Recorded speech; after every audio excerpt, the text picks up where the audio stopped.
कुछ महत्वपूर्ण सूत्र, सम जनरल फॉर्मूले, है ना। एकदम ये फॉर्मूला अगर तुमको याद नहीं रहेगा तो सवाल हल नहीं होगा। ये सब बेसिक है, 8वां 9वां से पढ़े हैं। जैसे a प्लस बी का होल स्क्वायर बराबर क्या होता है, a प्लस बी का होल स्क्वायर बराबर होता है a square plus 2ab plus B square, ठीक ना। a माइनस बी का होल स्क्वायर बराबर a square minus 2ab plus B square. ये सब अप्लाई करना है। अप्लाई करना जैसे मान लो यहाँ पे 2 जोड़ 3 इसका होल स्क्वायर, इसका मतलब क्या हुआ, a प्लस बी का होल स्क्वायर होता है a square plus 2ab plus B square, यानी 4 प्लस 4 तिया 12 प्लस 3 तिया 9, 12 4 16 और 9 25। ऐसा समझे, ऐसे ही अप्लाई कर देना है। फिर a square plus B square बराबर होता है a प्लस बी का होल स्क्वायर माइनस 2ab, ठीक। या नहीं तो कह सकते हैं a माइनस बी का whole square plus 2ab। a plus B का होल स्क्वायर बराबर एक और फॉर्मूला होता है a माइनस बी का होल स्क्वायर अब प्लस में 4ab, ठीक। और a माइनस बी का होल स्क्वायर बराबर होता है a प्लस बी का whole square minus 4ab। a square minus B square बराबर होता है a plus B into a minus B. a plus B का whole cube, a plus B का होल क्यूब बराबर होता है a cube plus 3a square b plus 3ab square plus b cube. या इसी को लिख सकते हैं a cube plus b cube plus 3ab into a plus B cube. गुना करने पर इसको यही हो जाएगा, ठीक। a माइनस बी का होल क्यूब बराबर होता है a cube minus 3a square b plus 3ab square minus b cube. या इसी को इस रूप में लिख सकते हैं a क्यूब माइनस में b क्यूब माइनस में 3ab into a minus b, क्योंकि इसको जब गुना करोगे तो लास्ट में फिर यही हो जाएगा, ठीक। a cube plus b cube बराबर होता है a प्लस b का whole cube minus 3ab into a plus b। या नहीं तो इसी को कह सकते हैं a minus b into a square minus ab plus b square, ठीक। a cube minus b cube का फॉर्मूला होता है a माइनस b का whole cube plus 3ab into a minus b। या इसी को ऐसे लिखेंगे a minus b into a square plus ab plus b square. और यह भी तुमको भाज्य बराबर भाजक गुना भागफल जोड़ शेष होता है, तुमको पता नहीं, मैट्रिक में पढ़ा दिए थे, इससे पहले भी था। यानी a बराबर b cube plus r where 0 less than equal to r less than b। मतलब भाज्य बराबर भाजक गुना भागफल जोड़ शेष होता है, जहां शेष का जो मान है 0 के बराबर हो सकता है, 0 से बड़ा हो सकता है, लेकिन b से क्या होगा, छोटा होगा, ठीक। इतना फॉर्मूला कंप्लीट कर लेना। अब देखो ट्रिक्स कुछ पढ़ते हैं। जैसे ट्रिक क्या है, पहला कि लगातार n तक की, n मतलब गिनती कोई संख्या रहेगा उसमें, लगातार n तक की प्राकृत संख्याओं के वर्गों का योग क्या होगा। तो लगातार n तक की प्राकृत संख्या के वर्गों का योग n into n plus 1 into 2n plus 1/6 होता है। सबसे पहले प्राकृत संख्या सिखा दिए थे ना। प्राकृत संख्या कहते हैं 1 से शुरू होने वाले को, कहते हैं ना।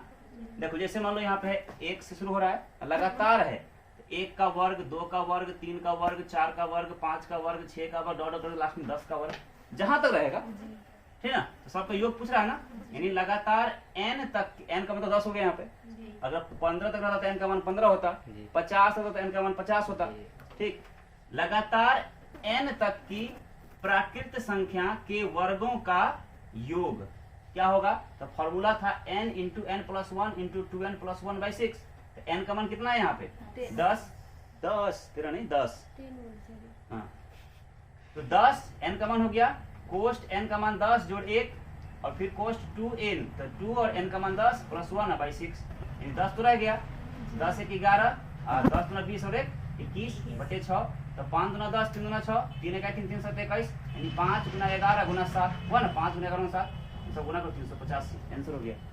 बस समझ में आया। ऐसे ही जहां तक के लिए रहेगा उसका निकाल लेंगे। बस तुमको याद रखना है कि लगातार n तक की प्राकृत संख्याओं के वर्गों का योग जो होता है n into n plus 1 into 2n plus 1/6 होता है, ठीक। पहला ट्रिक होगा। दूसरा ट्रिक कहता है तुम्हारा ये वाला, ये तो पहला था कि n अंकों की कुल संख्या है ना, n अंकों की कुल संख्याएं 9 गुना 10 पे पावर n-1 होती है, ठीक है। जैसे अगर हम तुमसे प्रश्न पूछ दिए, मान लो कि 3 अंकों की कुल कितनी संख्या होती है, 3 अंक, जैसे शुरुआत होता है 100, 101, 102 ऐसे करके 999 तक 3 अंक का है ना, तो कुल कै वो संख्या है ये, ठीक। तो सूत्र होता है 9 गुना 10 की पावर n माइनस 1। अब देखो जैसे 3 अंकों की कुल कितनी संख्या हो गई, 3 अंक का ना, तो n का मान क्या हो गया तुम्हारा 3, 2 अंक का कहा था n का मान 2, 4 अंक के लिए कहा था n का मान 4। तो सूत्र होता है 9 गुना 10 की पावर 3 माइनस 1, तो 9 दे दिए गुना 10 दे दिए, n का मान यहाँ 3 अंक का करा था ना, तो n का मान 3 हो गया, 3 दिए और माइनस 1 कर दिए, तो 9 गुना 10 की पावर 2 घट के 2 हो गया, तो 10 दहाई 100, 100 गुना 9 यानी 900। 3 अंकों की कुल कितनी संख्या होती है 900।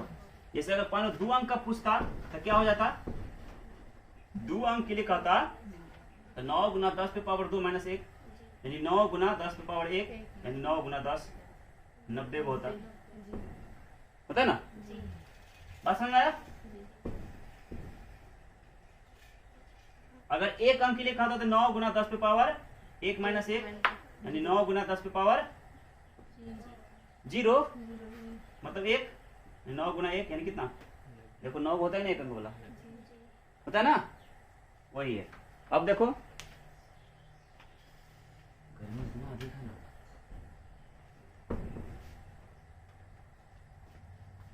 इसमें तीसरा ट्रिक कि लगातार n तक की सम संख्याओं का योग, n तक की सम संख्या लगातार होना चाहिए। देखो सम संख्या शुरू होता है 2 से, 2 जोड़ 4 जोड़ 6 जोड़ 8 जोड़ 10 जोड़ 12 जोड़ 16 जोड़ 14, मतलब 14 जोड़ 8 16 जैसे करके लिखा हुआ है। लगातार सम संख्या हम 16 तक ही लिए हैं, हो सकता है 50 तक ले ले, 80 तक ले ले, जहां तक ले, है ना। तो यहाँ n का मान क्या होगा 16, जहां तक का लेगा वहां तक। लगातार n तक की सम संख्या, सब सम संख्या ना का योग निकालना है, तो लगातार n तक की सम संख्या का योग का सूत्र होता है x into n minus n/2 plus 1, जहाँ x का जो मान है वो n/2 के बराबर है, मतलब जितना इसका मान उतना इसका मान, उतना लिख दिए हैं, जहाँ x जो है वो n/2 होता है, ठीक। जैसे अब यहाँ उदाहरण लिए, यहाँ n कितना होगा 16, तो पहले x का जैसे n 16 हो गया तो x कितना हो जाएगा, 16 में 2 से भाग देंगे तो 8, x का मान 8 हो जाएगा। तो उसी को हल किया, देखो यहाँ n का मान 16 हुआ, अतः x का मान 16/2 कट के 8 हो जाएगा। अब सूत्र लगाओ, पहले होता है x, तो x का मान 8, फिर कोष्ट n का मान 16/2 प्लस 1, तो 8 रह गया, 16 में 2 से भाग देंगे तो 8 और प्लस 1, तो 8 1 9, 9 8 72। अब सबको जोड़ के देखो 72 फुट जाएगा, ऐसा में। अगला ट्रिक क्या कहता है कि प्रथम n गिनती की संख्या में, मतलब मान लो कि गिनती की संख्या मतलब प्राकृत संख्या 1 से शुरू होने वाला, अगर 1 से शुरू होकर 101 तक ले ले, चाहे 1 से शुरू करके 998 तक ले ले, जहां तक ले लें। अब पूछेंगे उसमें से कै गो सम है, कै गो विषम है, निकालना हो तो उसका सूत्र होता है कि लगे प्रथम n गिनती की संख्या में n विषम संख्या हो तो कुल सम संख्याएं, n विषम संख्या मतलब 101, तो 101 क्या है विषम संख्या है, 501 तो 501 क्या है विषम संख्या है। अगर n विषम संख्या दिया हुआ है तो पूछे उसमें सम संख्या क्या हुआ है, विषम संख्या क्या हुआ है, तो निकालने का तरीका है कि कुल सम संख्याएं बराबर होता है n/e, 1/2 कोष्ट n माइनस 1, और कुल विषम संख्या निकालने का सूत्र होता है 1/2 कोष्ट n माइनस n प्लस 1, ठीक। जैसे प्रथम 101, देखो यहाँ है विषम संख्या 1, प्रथम 101 गिनती की संख्याओं में कितनी सम संख्या है और कितनी विषम संख्या निकालना है। तो क्या हो गया, यहाँ n का मान हो गया 101, अब हमको निकालना है सम संख्या, तो सम संख्या का सूत्र क्या होता है 1/2 कोष्ट n माइनस 1 होता है, 1/2 कोष्ट n का मान 101 और माइनस 1, 1/2 101 माइनस 1 लिख दिए, 1/2 101 में से 1 घटाएंगे 50, 100, 2 का 2 50 गुना 100, यानी कुल क्या होगा सम संख्या 50 गो। और कुल अगर विषम संख्या निकालना है तो 1/2 कोष्ट n प्लस 1 होता है, 1/2 n का मान 101 और प्लस 1, 1/2 गुना 102, 51 दूना 102, 51 कहीं 51, 51 क्या हुआ विषम संख्या हुआ और 50 गो सम संख्या हुआ। अब देखो अगला ट्रिक क्या लिखे हैं, लगातार n तक की विषम संख्याओं का, जैसे यहाँ था सम संख्याओं का योग, अब यहाँ सूत्र लगातार n तक की विषम संख्याओं का योग का सूत्र होता है n प्लस 1/2 का होल स्क्वायर। समझ में, जैसे लगातार n, तो लगातार एक शुरू होता है विषम संख्या, 1 3 5 7 9 11 13 15 17 19 21 23 25 27 29 31, जहां तक लेना है वहां तक ले लो। लगातार n तक की विषम संख्या जो है 21 तक लिए हैं, तो n का मान क्या हो गया 21, जहां तक का लेगा वहां n का मान हो जाएगा। सूत्र होगा क्या n प्लस 1/2 का होल स्क्वायर है ना। तो n का मान 21 है, तो 21 प्लस 1/2 का होल स्क्वायर, तो 21 और 1 22, 22/2 इसका होल स्क्वायर, तो 22 का आधा 11, 11 का होल स्क्वायर करना है कैसा से, तो कितना हो जाएगा 121। आया समझ में? ऐसा सा ट्रिक और है, कल सिखाएंगे। कुछ महत्वपूर्ण नियम, सम इंपॉर्टेंट लॉज। पहला होता है क्या, क्रम विनिमय नियम, है ना, कम्यूटेटिव लॉ। इसका मतलब है कि प्राय परिमेय संख्याओं के जोड़ और गुना, घटा और भाग में नहीं, जोड़ में और गुना में क्रम विनिमय का नियम लागू होता है। जैसे कोई अगर संख्या हो a और b, तो a और b को जोड़ेंगे तो उसको हम अगर उल्टा कर दें, b पहले और a बाद में, मतलब ऐसे b प्लस a, मतलब a प्लस b को हम जोड़ ऐसे कर सकते हैं, b प्लस a। कहने का मतलब ये हुआ 2 में 3 जोड़ो या 3 में 2 जोड़ो, बात एक ही है। इसी को कहते हैं क्रम विनिमय नियम, ठीक। या नहीं तो ऐसे 2 में गुना करो 3 से या 3 में गुना करो 2 से, बात एक ही है। इसी को कहते हैं क्रम विनिमय का नियम। कोई दिक्कत? उसी को लिखें a प्लस बी बराबर b प्लस a, या a गुना b बराबर b गुना a। इसी को कहते हैं कौन सा नियम, क्रम विनिमय नियम। दूसरा होता है साहचर्य का नियम, है ना, साहचर्य नियम, एसोसिएटिव लॉ। किसी परिमेय संख्या a, b तथा c के लिए साहचर्य नियम क्या होता है कि अगर a जोड़ b एक साथ कर दे या प्लस में बाहर कर दे c, तो यह जो है a बाहर हो जाएगा, b प्लस c हो जाएगा। मतलब ऐसे अगर 2 जोड़ 4 आप प्लस कर दे 5, तो इसको हम ऐसे ले सकते हैं 2 जोड़ 4 जोड़ 5, बात एक ही होगा दोनों, बात समझ गया?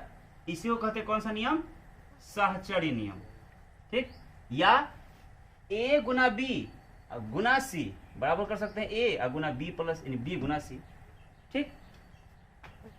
फिर बंटन का नियम क्या होता है डिस्ट्रीब्यूटिव लॉ में, कि परिमेय संख्याओं a, b और c के लिए बंटन नियम कहता है कि a गुना b जोड़ c को हम लिख सकते हैं a गुना b जोड़ a गुना c। मतलब ऐसे 2 गुना 3 जोड़ 5 अगर है तो इसको ऐसे लिखेंगे 2 गुना 3 और जोड़ 2 गुना 5, बात एक ही होगा, बस समझ आया? इसी को कहते हैं बंटन नियम, याद रहेगा। चौथा होता है गुणात्मक प्रतिलोम, है ना, मल्टीप्लिकेटिव इनवर्स। यदि 2 परिमेय संख्याओं का गुणनफल, मतलब किसी भी 2 को अगर गुना करने पर कितना आ जाता है से, यानी गुणनफल कितना होता है 1 हो जाए, तो हम उन दोनों संख्याओं को एक दूसरे का गुणात्मक प्रतिलोम कहेंगे। जैसे अगर एक ठो x है और दूसरा 1/x है, दोनों को गुना करने पर अगर 1 पुट जाता है, तो कहने मतलब x का गुणात्मक प्रतिलोम 1/x हुआ, या 1/x का गुणात्मक प्रतिलोम x हुआ। यानी किसी 2 संख्या को अगर गुना करने पर गुणनफल 1 हो जाए तो वह एक दूसरे का गुणात्मक प्रतिलोम कहलाता है। उसी को लिखें, अर्थात प्रत्येक परिमेय संख्या a का गुणात्मक प्रतिलोम 1/a होता है, याद रहेगा। ये तो हमेशा याद रखना, गुना करने पर गुणनफल 1 हो गया तो वह एक दूसरे का गुणात्मक प्रतिलोम कहलाएगा। 5वां नियम होता है कौन सा, योज्य प्रतिलोम, है ना, एडिटिव इनवर्स, है ना। वह संख्या जिसको किसी संख्या में जोड़ने पर यदि योगफल 0 हो जाए, मतलब किसी संख्या में अगर किसी दूसरे संख्या को जोड़ देने से अगर योगफल 0 हो जाता है तो वह संख्या उस दिए हुए संख्या का योज्य प्रतिलोम कहलाता है। जैसे अगर हम 2 में जोड़ दिए -2 तो इसका मान 0 हो जाता है ना, इसका मतलब 2 का योज्य प्रतिलोम -2 हुआ, चाहे -2 का योज्य प्रतिलोम 2 हुआ, बात समझ आया? उसी को लिखे हैं कि वह संख्या जिसको किसी संख्या में जोड़ने पर यदि योगफल 0 हो जाता है तो वह एक दूसरे का योज्य प्रतिलोम कहलाता है। जैसे 3/5 में जोड़ दिए माइनस में 3/5 तो 0 हो गया ना, तो 3/5 का योज्य प्रतिलोम हुआ माइनस में 3/5 और माइनस में 3/5 का योज्य प्रतिलोम हुआ 3/5, ठीक। और सूत्र में लिखें, अर्थात प्रत्येक परिमेय संख्या a का योज्य प्रतिलोम -a होता है, मतलब प्लस वाले का माइनस में, माइनस वाले का प्लस में, वही ना होगा तो ना 0 होगा। और छठा होता है संवरक नियम, है ना। इसमें लिखें, किसी 2 पूर्ण संख्याओं का गुणनफल और योगफल एक पूर्ण संख्या होता है, जैसे a गुना b बराबर c या c प्लस d बराबर e। और याद रखना हमेशा संवरक नियम जो है घटा और भाग पर लागू नहीं होता है, घटा में और भाग में संवरक का नियम लागू नहीं होता है, ठीक है। आसान था।